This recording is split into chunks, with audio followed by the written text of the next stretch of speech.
রুই মাছের তো আশা করি অনেক রেসিপি ট্রাই করেছেন, বাট একবার এইভাবে বানিয়ে দেখুন। তার জন্য প্রথমেই রুই মাছগুলোকে ম্যারিনেট করে নিতে হবে হলুদ, কাশ্মীরি লঙ্কার গুঁড়ো, নুন আর সর্ষের তেল দিয়ে। তারপর একটা পেস্ট আপনাদের বানিয়ে নিতে হবে। তার জন্য লাগবে সর্ষে, গোটা ধনে, গোটা জিরে, গোলমরিচ, ঝালের জন্য কাঁচা লঙ্কা, রসুন আর সামান্য একটু আদা। তারপর ধনে পাতা, নুন আর সামান্য একটু জল দিয়ে এটাকে ভালো করে পেস্ট করে নিন। আর গ্রেভিটা বানানোর আগে একটা পাত্রে আমি সর্ষের তেল নিয়ে মাছগুলোকে ভালো করে ফ্রাই করে নিচ্ছি। এখানে আপনাদের অবশ্যই মাছগুলোকে একটু লাল করে ফ্রাই করে নিতে হবে। তারপরে একই মাছ ভাজার তেলে আমি দিয়ে দিচ্ছি এলাচ, রঙের জন্য হলুদ গুঁড়ো আর কাশ্মীরি লঙ্কার গুঁড়ো। তারপর একবার মিশিয়ে নিয়ে আমাদের বানিয়ে রাখা পেস্টটাকে এখানে দিয়ে দিতে হবে আর কুক করতে হবে যতক্ষণ না ঠিক এরকম কালারটা চলে আসছে। আর একবার কালারটা এরকম চলে আসলে এখানে দিয়ে দিতে হবে টমেটো বাটা। সেটাকেও রান্না করে নিতে হবে যতক্ষণের মধ্যে থেকে তেলটা ছেড়ে আসছে। আর তারপর জল দিয়ে এখানে একবার ভালো করে ফুটিয়ে নিন।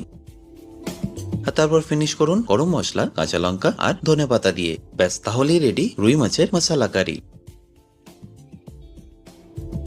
রুই মাছের তো আশা